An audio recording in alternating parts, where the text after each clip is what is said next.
의학 기술은 늘어나는데 점점 고치기 힘든 병들이 늘어나는 이유가 바로 유산균과도 연관이 있다고 합니다. 네. 자, 서정을 원장님, 왜 이렇게 유산균이 줄어드는 겁니까? 이게 다 자기 생각만 해서 그래요. 예. 그러니까 상대방 입장을 생각하면은 이게 해결이 되는데 예. 내가 좋아하는 음식 말고 유산균들은 과연 어떤 음식을 좋아할까라고만 생각한다면 유산균이 원하는 음식을 우리가 줬을 때 내 건강이 지켜지는 거죠. 그러니까 내 욕심, 내 그거보다 장내 좋은 균들이 증식할 수 있도록 내가 음식을 먹어야 되겠다 이렇게 얘기를 해야 되고요. 그리고 태어나면 처음으로 폐호흡을 할 때 그때 들어간 균들이 어떻게 자리 잡았냐에 따라서 내 면역이 결정이 되는 상황인데 그때 유산균이 굉장히 중요하겠죠. 그때 안 좋아지면 여러 가지 면역 질환이 누구는 왜 늘 감기를 달고 산다. 이런 것들의 차이는 있잖아요. 그러니까 분명히 그 면역을 초반에 결정하는 데 있어서는 장내 균들을 제대로 채우는 게 중요하고 나이가 드실수록 유산균 수가 줄고요. 그리고 스트레스를 받으면 장벽에 있는 여러 가지 그 면역 글로불린 같은 것들이 활성화가 떨어지면 유해균들이 더 증가하게 돼 있어요.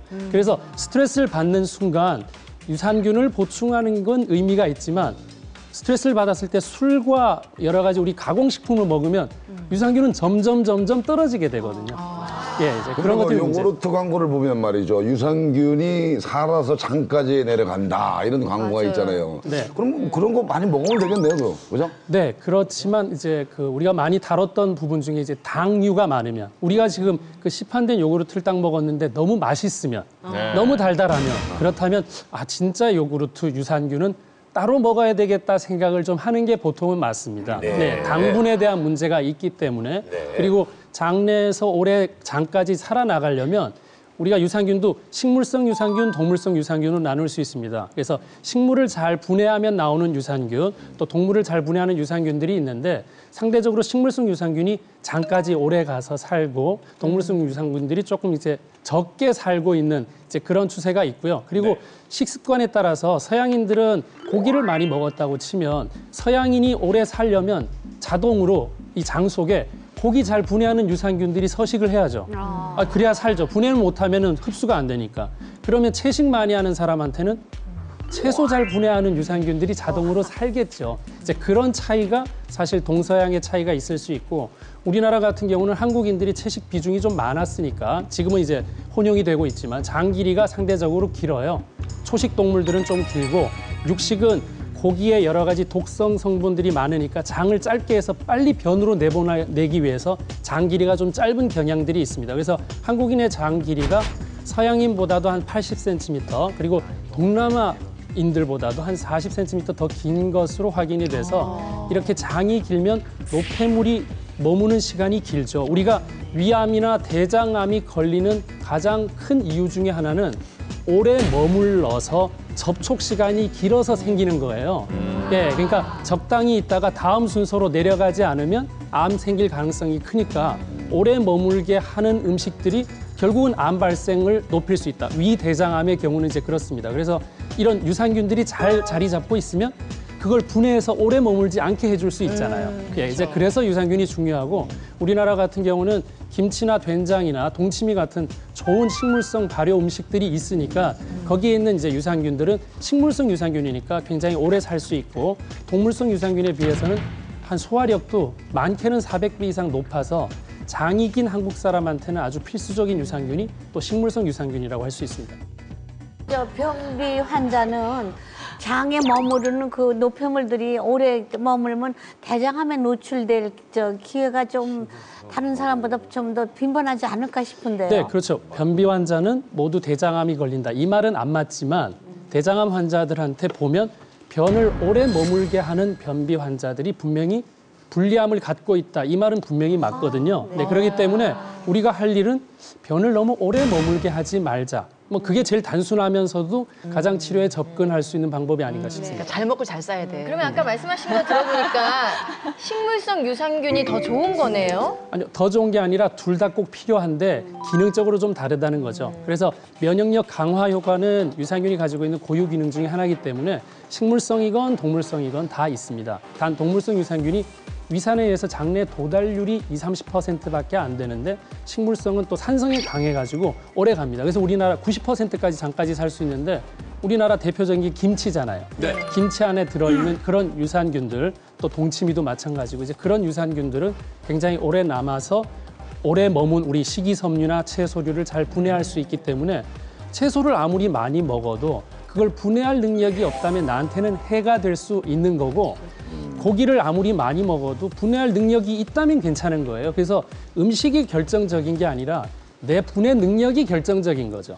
그 분해 능력의 첫 번째가 좋은 유익균들이 내 장내에 있어야 된다. 뭐 이렇게 생각하시면 될 것 같습니다. 그러면 채식 위주로 해서 장이 긴 사람들한테 필요한 것이 식물성 유산균이면 그러면 육식을 좋아하는 사람들은 특별히 따로 동물성 유산균을 챙겨 먹을 필요가 있는 겁니까? 네, 그렇습니다. 그래서 서양인들은 보면은 유산균을 주로 왜 치즈, 네, 그 요거트 같은 데 주로 들어있는 동물성. 왜냐하면 그 젖소에서 우유가 나왔고 우유에서 치즈가 나왔다면 근원은 동물에서 나왔잖아요. 그러니까 이제 동물성 유산균들이 있어야 그걸 분해해서 내 몸에 안 쌓이도록 잘하니까. 근데 우리나라 사람들도 이제는 식물만 먹는 사람이 아니잖아요. 그러니까 네, 이제 고기도 많이 먹는 사람이 됐으니까 상대적으로 고기 분해하는 능력을 유전적으로는 덜 타고났다고 봐야 되니까 요즘에 고기를 잘 먹는 사람들이면 더더구나 동물성 유산균들을 잘 섭취를 해야 된다 이렇게 볼 수 있습니다. 해외에 계신 해외 동포 여러분들이 네. 특히 더 조심해서 예, 드셔야겠네요. 그렇죠. 그래서 뭐 일본 사람들이 예를 들어서 암이 적게 생긴다고 예를 들어서 얘기해도 그 사람들이 미국에 이주했을 때 암이 많이 발생을 하는 거예요. 그러니까 그 환경에서 어떤 음식을 섭취하고 있는지가 더 환경적인 요인이 크다고 볼 수가 있겠습니다. 둘 다 챙겨 먹어야 되겠다. 네. 예. 우리 몸의 면역력을 결정하는 장을 지키고 병을 예방하기 위해서는 유산균이 꼭 필요합니다. 바로 이 안에 서재걸 원장이 추천하는 최고의 유산균 음식이 있습니다.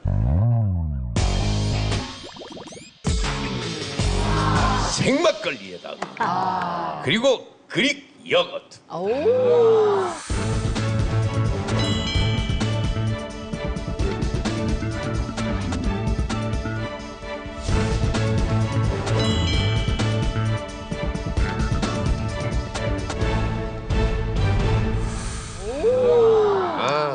근데 서재걸 원장님 앞에 생막걸리가 있으니까 전혀 안 어울리는 투샷이네요, 지금.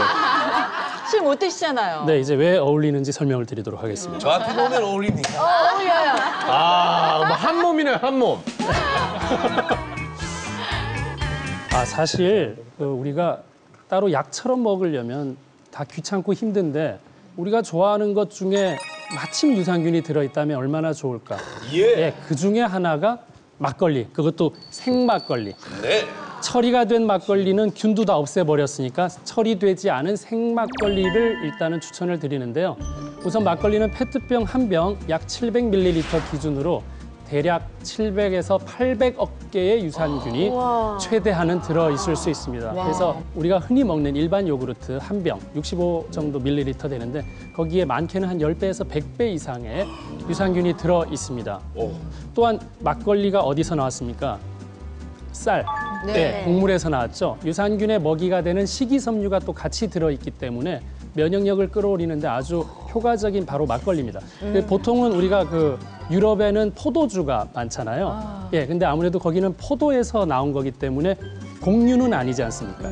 그래서 한국, 일본 같은 경우는 곡물을 현미나 이런 쌀을 많이 이용하니까 거기에 있는 그 식이섬유가 마침 식이섬유도 있으면서 알코올이 돼서 즐겁게 먹으면서 식이섬유도 보충하고 유산균도 보충할 수 있으니까 이게 이제 우리 동양인의 굳이 좀 오랫동안 맞는 거였다고 생각이 들고요. 네네. 그 막걸리가 정말 지금까지 말씀 듣고 보니까 막 볼 게 아니라는 거. 그리고 여태까지 연구로 봐서 생막걸리가 그렇게 좋다는 건 우리 다 알고 있는데 그렇지만 이 막걸리도 술 아닙니까? 네. 허참 씨 같이 막걸리 좋아하고 많이 드시면은 그렇게 좋을 리가 없을 텐데 안 그러세요? 네, 맞습니다. 간에는 문제가 생길 수 있죠. 알코올을 분해하는 게 각자 다 이제 한계가 있다는 거죠. 한계가 보통 40세가 넘으면 오거든요. 그래서 이 막걸리도 술이기 때문에 적당량을 먹지 않으면 그냥 술이에요. 네. 조금 먹었을 땐 유산균을 먹는 거고 많이 먹을 때는 술을 먹는 거예요. 그러니까 여러분들이 양을 어떻게 선택하냐에 따라서 약도 되고 독이 될 수 있다는 걸 꼭 기억하셔야 되고 이게 사실 제일 좋은 거는 막걸리 한 병을 부부가 좀 나눠서 마시는 게 좋습니다. 예. 또 뭐 힘들 때도 서로 이렇게 나누는데 요거는 이제 남녀 평등이 좀 안 되는 게 남자가 조금 더 먹을 수가 있습니다. 예, 분해 능력 때문에. 그래서 막걸리 알코올 함량을 한 6%라고 할 때 남성은 한 400ml, 여성은 한 250ml 먹을 수 있으니까 한 700ml를 사서 한 남성이 조금 더 먹고 여성이 좀 적게 먹는 정도 하루량 이제 그 정도를 먹으면 유산균 살아있는 생막걸리를 기대할 수가 있습니다. 그건 그러니까. 맞는 말씀입니다. 여성이 아내가 남편보다 좀 덜 먹어야 돼. 많이 먹으면 거꾸로 많이 먹으면 꼭 술 사오라고 그래요. 더. 그것 때문에. 그러니까 예. 저 남편 보고 당신 누구야? 이렇게 되면 안 되죠. 김태희 씨. 그리고 또 서재걸 원장님께서 이제 뭐 또 소개하셨던 것 중에 장안의 화제가 됐던 게 티벳 버섯 요구르트였죠. 난리가 났어. 그때 뭐 티벳 버섯이 뭐 난리가 났어요. 그렇죠. 근데 이제 티벳 버섯 요구르트의 업그레이드 버전이 지금 우리가 보고 있는 그릭 요거트입니까? 네, 맞습니다. 그렇습니까? 그때 뭐 분양하라고 제가 아파트도 아니고 계속 분양해달라는 전화를 하도 많이 받아서요. 근데 이제 그릭 요거트는 일반 요거트보다 유산균 함량이 최대한 하면 한 18배나 많습니다.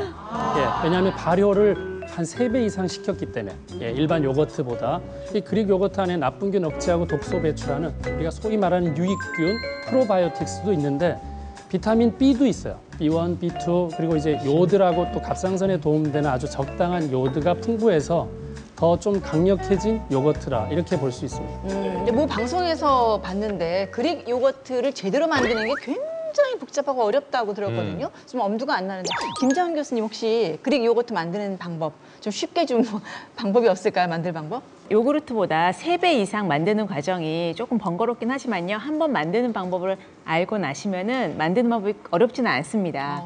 일단 우유를 손으로 만졌을 때 조금 따끈따끈하다 정도면 되거든요. 45도 정도까지 좀 데워주세요.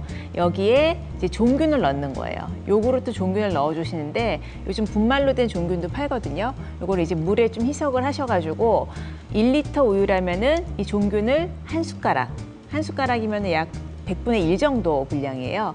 또는 가당이 되어 있지 않은 요구르트를 그 따끈하게 데운 요구르트에 한 숟가락을 넣으셔가지고요. 한 4~5시간 정도를 이제 보온을 해주시는 거예요. 근데 지금처럼 날씨가 좀 서늘할 때는 뭐 담요라든지 좀 두꺼운 천을 덮으셔가지고 온도가 유지될 수 있도록 해주신 다음에 열어보시면은 좀 굳어가지고 위에가 편편하게 찰랑찰랑 거릴 정도가 되거든요. 이제 그거를 확인하신 다음에 덜 굳어 있으면은 뭐 1~2시간 정도 좀 있다가 흔들어 주시면은 굳어 있는 상태라면은 그거를 그대로 냉장고에 넣어 주세요. 그래서 하루 정도 냉장고에서 2차 발효를 시키는 거예요. 예, 2차 발효가 되면 완전히 굳은 상태가 되거든요.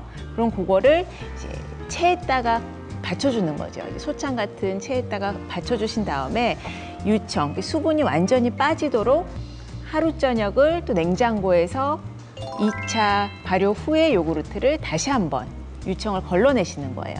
그럼 수분이 어느 정도 한 반 컵 정도 물이 빠지거든요. 그럼 그 위에 걸러진 요구르트를 보시면 좀 걸쭉하면서 신맛도 좀 덜해요. 예, 그래서 일반 요구르트보다 훨씬 좀 매끈하면서 떠서 드셨을 때 신맛도 덜하고 좀 걸쭉한 크림 같은 느낌을 받으실 수가 있어요.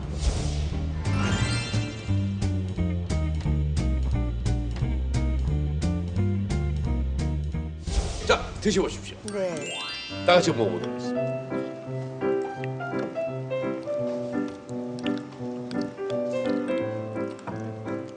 맛있는데요, 저는?